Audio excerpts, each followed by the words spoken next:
Hello friends, ഒരുപാട് കാലമായി കണ്ടിട്ട്. എക്സാം എടുക്കാറായി. ഇനിയും ഞാൻ ക്ലാസ്സുകൾ ചെയ്ത് മുന്നോട്ട് പോവുകയാണെങ്കിൽ ഒരിക്കലും നമുക്ക് തീർക്കാൻ സാധിക്കൂല. അതുകൊണ്ട് തന്നെ ഇമ്പോർട്ടൻ്റ് ആയി എക്സാമിന് ചോദിക്കാൻ സാധ്യതയുള്ള കുറച്ച് ക്വസ്റ്റ്യൻസ് ആണ് തുടർന്നുള്ള വീഡിയോകൾ നമ്മൾ ചെയ്യാൻ ശ്രമിക്കുന്നത്. നിങ്ങളുടെ എല്ലാവരുടെയും സപ്പോർട്ട് വേണം. അപ്പോൾ ഇന്ന് നമ്മൾ ഡിസ്കസ് ചെയ്യുന്നത് ബോർസ് തിയറി എന്ന ചാപ്റ്ററിലെ 15 ഇമ്പോർട്ടൻ്റ് ആയിട്ടുള്ള വൺ വേർഡ് ക്വസ്റ്റ്യൻസ് ആണ്. തുടർന്നുള്ള വീഡിയോകളിൽ 5 മാർക്കിനും 10 മാർക്കിനും ചോദിക്കാവുന്ന ക്വസ്റ്റ്യൻസ് ഒക്കെ നമുക്ക് ചെയ്ത് നോക്കാം. അധികം സമയം കളയാതെ ലെറ്റ്സ് ഗോ. അപ്പോൾ ആദ്യത്തെ question, when did Bohr propose his atomic model? എന്നാണ് മിസ്റ്റർ ബോർ അദ്ദേഹത്തിന്റെ അറ്റോമിക് മോഡൽ പ്രപ്പോസ് ചെയ്തത്? 4 ഓപ്ഷൻ കൊടുത്തിട്ടുണ്ട്. Your time start now. Yes, of course 1930. Next question, the letter H denotes. 4 option കൊടുത്തിട്ടുണ്ട്. Your time start now. Yes, of course Planck's constant. Next question, what is Bohr's atomic model based upon? ഏതൊക്കെ തിയറികളെ base ചെയ്തിട്ടാണ് Bohr തന്റെ atomic model ലോകത്തോട് വിളിച്ചു പറഞ്ഞത്? 4 option കൊടുത്തിട്ടുണ്ട്. Your time start now. Yes, of course both A and B. Next question, what did Bohr use to explain his theory? ഈ 4 ഓപ്ഷനുകളിൽ ഏത് തിയറി ഉപയോഗിച്ചിട്ടാണ് ബോർ തന്റെ ആറ്റം മോഡൽ പ്രപ്പോസ് ചെയ്തത്? Your time start now. The answer is conservation of angular momentum. Next question. In Bohr's model, electrons move around the nucleus at constant speed. But in what type of orbit? Bohr model of atomത്തിൽ electrons ന്യൂക്ലിയസിനെ revolve ചെയ്യുന്നത് ഏത് തരത്തിലുള്ള ഓർബിറ്റിലൂടെയാണ്? Fixed ആണോ, fluctuating ആണോ, low energy ആണോ, variable ആണോ? Your time start now. Yes, the answer is fluctuating. Next question. The energy absorbed or emitted is equal to the difference between the energies of the two energy levels E1, E2 and is determined by. അഥവാ ഒരു electron absorb ചെയ്യുന്ന energy അല്ലെങ്കിൽ emit ചെയ്യുന്ന energy അത് 2 energy ലെവലുകൾ തമ്മിലുള്ള ഡിഫറൻസിന് equal ആണ് എന്ന് പറഞ്ഞ ഇക്വേഷൻ ഏതാണ്? Your time start now.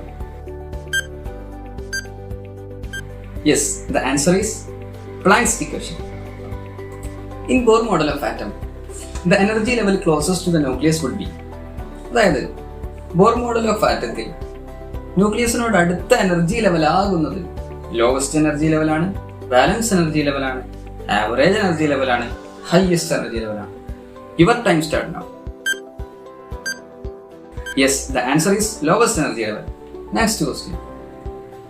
Which of the following is not a feature of Bohr's model? Mister Bohr തന്റെ അറ്റോമിക് മോഡലിൽ ഇതിൽ ഏതോ ഒരു ഫീച്ചർ ഉൾപ്പെടുത്തിയിട്ടില്ല. ഏതാണ്? Electrons revolve around the nucleus in stable orbit without emission of radiant energy.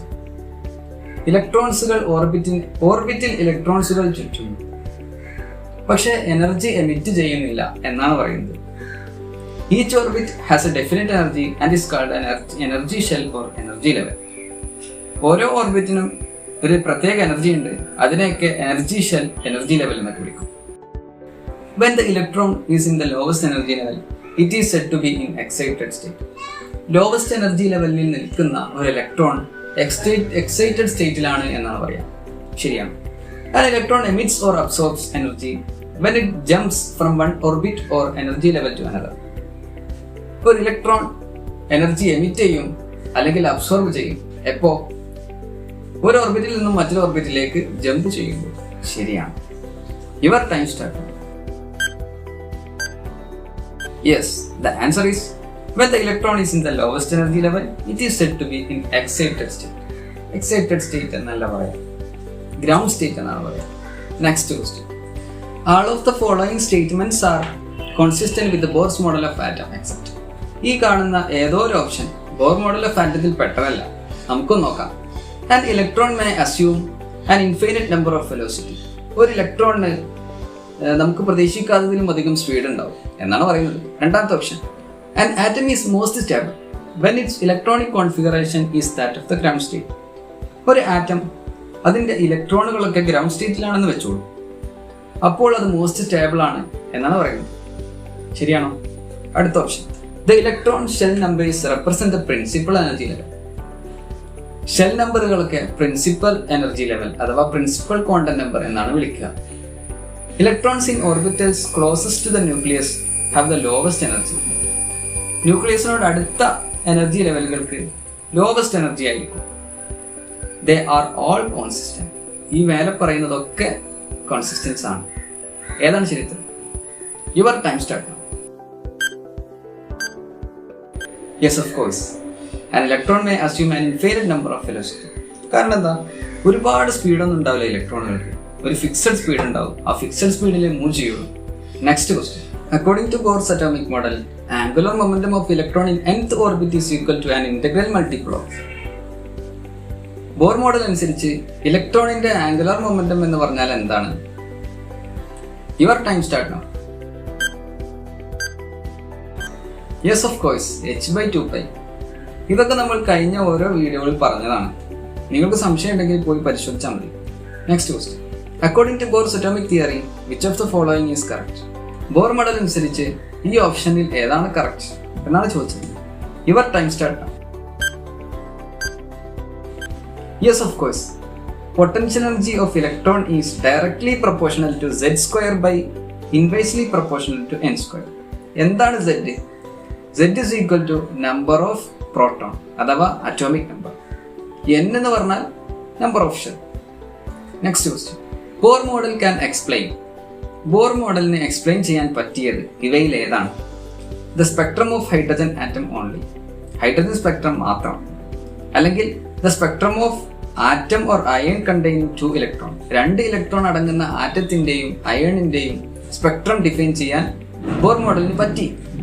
Next, the spectrum of hydrogen molecules. Hydrogen മോളിക്യൂളിന്റെ, hydrogen ആറ്റത്തിന്റെ അല്ല, മോളിക്യൂളിന്റെ സ്പെക്ട്രം വരെ ബോർ മോഡലിന് എക്സ്പ്ലെയിൻ ചെയ്യാൻ പറ്റി എന്നാണ് പറയുന്നത്. സോളാർ സ്പെക്ട്രം അല്ലെങ്കിൽ സോളാർ സ്പെക്ട്രം എക്സ്പ്ലെയിൻ ചെയ്യാൻ പറ്റി എന്നാണ്. ഇതിൽ ഏതാണ് ശരി ഉത്തരം? Your time start. Yes, of course, the spectrum of hydrogen atom only. Hydrogen spectrum മാത്രം എക്സ്പ്ലെയിൻ ചെയ്യാൻ പറ്റിയിട്ടുള്ളൂ. Next question. Which of the following is not explained by Bohr's atomic model? Bohr atomic model വെച്ച് explain ചെയ്യാൻ പറ്റാത്ത കാര്യങ്ങൾ ഏതൊക്കെയാണ്? Your time start. Yes, Zeeman എഫക്റ്റും Stark എഫക്റ്റും എക്സ്പ്ലെയിൻ ചെയ്യാൻ ബോറിന് സാധിച്ചില്ല. അതാണ്. Which of the following are failures of Bohr atomic model? ഈ പറയുന്നവയിൽ ഏതാണ് ബോർ മോഡലിന്റെ drawback? Bohr model couldn't explain those atoms which have more than 1 electron like lithium helium. Lithium helium പോലെ 2 ഇലക്ട്രോണോ അതിൽ കൂടുതലോ ഇലക്ട്രോണുകളുള്ള ആറ്റങ്ങളെ ബോർ മോഡൽ എക്സ്പ്ലെയിൻ ചെയ്യാൻ സാധിച്ചില്ല. രണ്ടാമത്തെ point, Bohr theory explained only spherical orbit. Bohr theory ആകുന്നത് സ്ഫെറിക്കൽ ഓർബിറ്റിൽ മാത്രമേ എക്സ്പ്ലെയിൻ ചെയ്യാൻ പറ്റിയുള്ളൂ. എലിപ്റ്റിക്കൽ ഓർബിറ്റിൽ എക്സ്പ്ലെയിൻ ചെയ്യാൻ പറ്റിയില്ല. മൂന്നാമത്തെ point, Bohr's atomic model propose that the electron revolve the nucleus. ന്യൂക്ലിയസിന് ചുറ്റും ഇലക്ട്രോൺ റിവോൾവ് ചെയ്യും എന്ന് ബോർ പ്രപ്പോസ് ചെയ്തു. ഇതിലേതാണ് drawback? Your time start. Yes, of course, both A and B. എയും ബിയും ഡ്രോബാക്ക് ആണ്. Next question.